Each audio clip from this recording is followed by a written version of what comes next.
രണ്ട് മിനിറ്റ് കൊണ്ട് എങ്ങനെ 20 കിലോ സവാള അറിയാം എന്നുള്ള ടിപ്സാണ് നമ്മൾ കണ്ടുകൊണ്ടിരിക്കുന്നത്. ഇത് അവതരിപ്പിക്കുന്നത് മാസ്റ്റർ സലീം.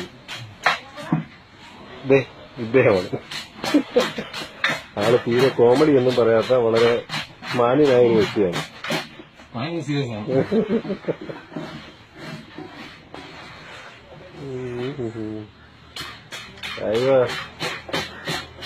ആ 2 മിനിറ്റ് ടാർഗറ്റ് വെച്ചെങ്കിലും 1.5 മിനിറ്റ് കൊണ്ട് തന്നെ നമ്മുടെ മാസ്റ്റർ അത് ചെയ്തിരിക്കുകയാണ്. അപ്പൊ കൂട്ടുകാരെ എല്ലാവരും ഒരു നല്ല കൈയ്യടി കൊടുക്കുക. നിങ്ങൾക്കും ഇത് സ്വന്തം വീട്ടിൽ ചെയ്യാവുന്നതാണ്. പക്ഷെ 200 രൂപ കൊടുത്തൊരു ചെമ്പ് വാടകയ്ക്ക് എടുക്കണമെന്നേ ഉള്ളൂ.